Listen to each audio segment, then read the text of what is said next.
जब अजमल कसाब से पूछा जाता है कि उसने ये सब क्यों किया, तो उसने जो जवाब दिया उसने सबको हिला कर रख दिया। लेकिन ये सब असल में प्लान किसने किया था?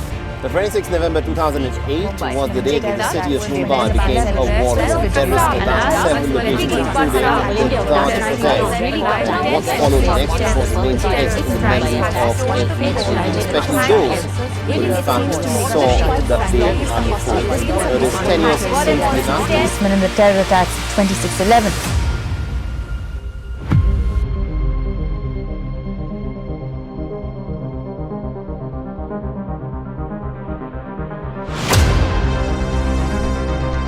तेईस नवंबर 2008 कराची पाकिस्तान से 10 आतंकवादी अल हुसैनी नामक जहाज पर रवाना होते हैं। इन आतंकवादियों को भेजा गया है पाकिस्तान में स्थित लश्कर-ए-तैयबा नामक एक आतंकी संगठन द्वारा और उनके पास मौजूद है भारी मात्रा में हथियार और गोला बारूद। 24 नवंबर 2008 को उन्हें समुद्र के बीच एक भारतीय मछली पकड़ने वाली नाव कुबेर दिखाई देती है। आतंकवादी किसी बहाने से उस नाव को रोक लेते हैं और उस नाव पर सवार 4 सदस्यों को गोली मार देते हैं और नाव के कप्तान अमर सिंह सोलंकी को नाव मुंबई तक ले जाने के लिए मजबूर कर लेते हैं। अब तक 10 के 10 आतंकी भारतीय नाव कुबेर में प्रवेश कर चुके थे और अब यही नाव उनको मुंबई तक पहुंचाने वाली थी ताकि किसी सुरक्षा एजेंसी को उन पर शक न हो। 26 नवंबर 2008 शाम के लगभग 8 बजे वो मुंबई के तट से सिर्फ कुछ मील दूर होते हैं कि तभी वे नाव के कप्तान अमर सिंह सोलंकी को गोली मार देते हैं। रात के लगभग 8:30 बजे आतंकी रबर बोट का यूज करते हुए मुंबई के भदबार पार्क के पास उतरते हैं और यहाँ से वे 2-2 की टोली में बट जाते हैं और अपने अपने लक्ष्य की तरफ निकल जाते हैं। रात के लगभग 9:30 हो रहे थे और मुंबई के छत्रपति शिवाजी टर्मिनस पर भीड़ का माहौल था और आतंकियों ने इस जगह को इसलिए चुना था क्योंकि यहाँ सिर्फ मुंबई के ही नहीं बल्कि देश के कोने कोने से लोग मौजूद थे और आतंकी चाहते थे कि इस हमले की दहशत सिर्फ मुंबई पर नहीं बल्कि पूरे देश पर बने। 9:30 पर अजमल कसाब और अब्बू इस्माइल खान स्टेशन के मेन हॉल में एंटर करते हैं। उनके पास मौजूद है AK-47 और ग्रेनेड्स।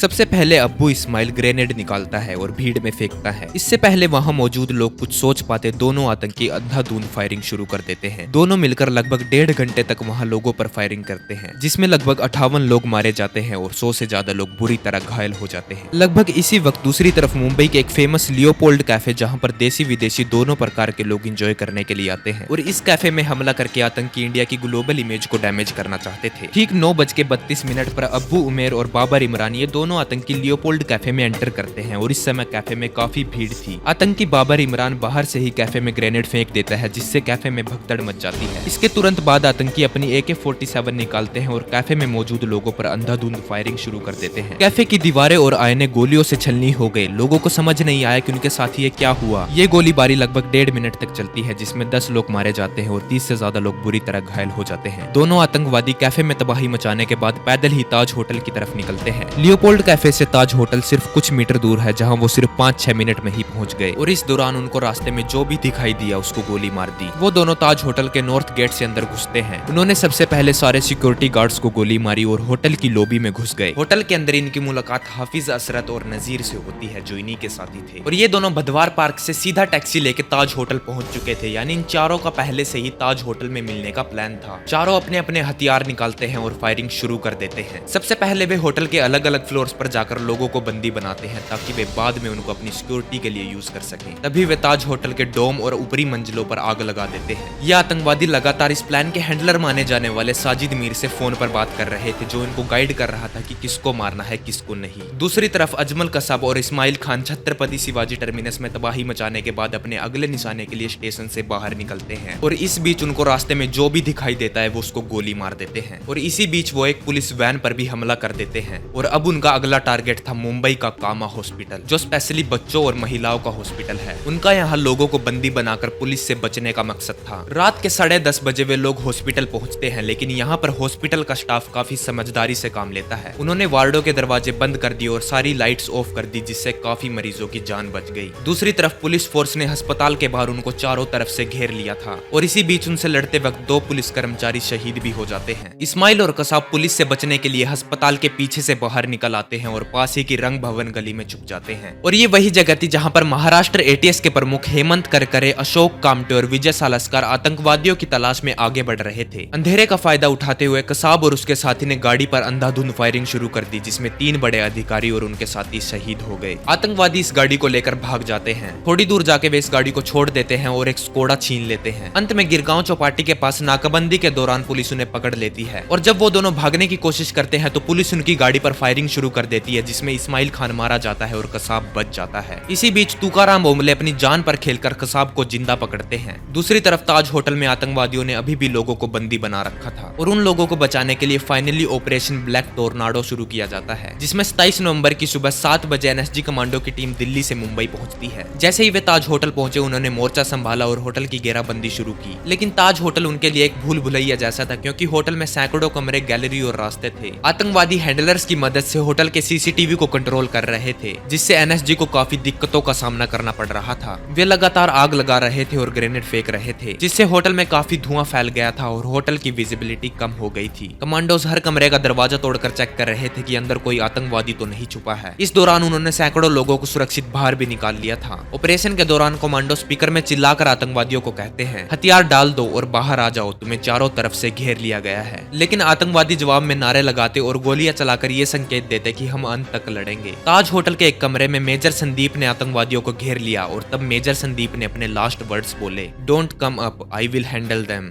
ऊपर मत आना, मैं इन्हें संभाल लूंगा। और इतना कहने के बाद मेजर संदीप शहीद हो जाते हैं। अब आतंकवादी होटल के पुराने हिस्से हेरिटेज विंग में चले जाते हैं और आखिर में 60 घंटों के ऑपरेशन के बाद एनएसजी आतंकवादियों को वसाबी रेस्टोरेंट के पास घेर लेते हैं। 29 नवंबर सुबह 8 बजे एनएसजी के डीजी जेके दत्त होटल के गेट पर आकर घोषणा करते हैं, ताज होटल अब सुरक्षित है, सभी आतंकवादी मारे गए हैं। इस पूरे हमले में 166 लोग मारे जाते हैं और 300 से ज्यादा लोग बुरी तरह घायल होते हैं। लेकिन इस घटना को सुनने के बाद हमारे दिमाग में कुछ गंभीर सवाल आते हैं। पहला कि एकमात्र जिंदा पकड़े गए आतंकवादी कसाब ने इस हमले के बारे में क्या बताया, और दूसरा कि आखिर ये सब किसने कराया। देखो, जब अजमल कसाब से पूछा जाता है कि उसने ये सब क्यों किया, तो उसने जो जवाब दिया उसने सबको हिला कर रख दिया। उसने बताया कि उसके और उसके साथियों को बोला गया था कि अगर तुम मर गए तो तुम्हारे शरीर फूलों में बदल जाएंगे और तुम सीधा जन्नत जाओगे। लेकिन जब अजमल कसाब को उसके साथियों की लाशें दिखाई जाती हैं तो वह रोने लग जाता है और उसे पता चलता है कि उसे गुमराह किया गया था। ये सब होने के बाद उसका एक कन्फेशन भी रिकॉर्ड किया जाता है, जो आप यूट्यूब पर देख सकते हैं।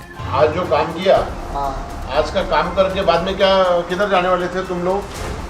मरने वाले थे हम लोग। कैसे? वो बोलता था कि जन्नत में जाओगे, तो मैंने कहा नहीं यार भागो, मैं ये नहीं बर्दाश्त करता, मैं अच्छा नहीं लगता है। हाँ, मैंने कहा भागो यार, मैं नहीं रह सकता इधर। नहीं ठीक है, लेकिन अभी ये जो कितना शूट किया तुमने? पता नहीं, कितने गोलियां उड़ाया? पता नहीं, दो ढाई मैगजीन था। हाँ, 2.5 मैगजीन में कितने लोगों को मारा? पता नहीं है, बस ऐसे चला। लेकिन ये सब असल में प्लान किसने किया था? अब ये सिर्फ किसी एक इंसान ने ही नहीं बल्कि पाकिस्तान में स्थित लश्कर ताइबा ने ही किया था, और इसमें पाकिस्तान की सीक्रेट एजेंसी ISI ने भी सपोर्ट किया था। हालांकि पाकिस्तान ने ये सब मानने से मना कर दिया था और इस प्लान में शामिल थे ये सब लोग। पहला इंसान था हाफिज सईद, यह लश्कर ताइबा का फाउंडर था और इसको इस प्लान का मेन हेड माना जाता था। दूसरा इंसान था रहमान लखवी, यह लश्कर का ऑपरेशन कमांडर था और यही उन्हें गाइड कर रहा था। तीसरा इंसान था साजिद मीर, यह इस हमले का सबसे खतरनाक हैंडलर था। चौथा इंसान था डेविड हेडली और यह एक पाकिस्तान अमेरिकी नागरिक था और इसने हमले से पहले कई बार ताज होटल की रेकी की थी। और पांचवा आदमी था अब्बू जुंदाल, यह एक भारतीय आतंकवादी था जो बाद में पाकिस्तान भाग गया था। तो ये थी 26/11 मुंबई अटैक की पूरी कहानी। तो अगर आपको ये फाइल 404 का पहला एपिसोड पसंद आया हो तो इस वीडियो को लाइक जरूर करना, और चैनल पे नए हो तो चैनल को सब्सक्राइब जरूर कर लेना, क्योंकि फाइल 404 के और भी काफ़ी बढ़िया एपिसोड आते रहेंगे। तो उनको देखने के लिए सब्सक्राइब करके बेल आइकन को क्लिक कर देना, ताकि आपको सबसे पहले हमारी वीडियो मिल जाए। तो मिलते हैं ऐसे ही एक मज़ेदार से एपिसोड के साथ में, तो तब तक के लिए जय हिंद।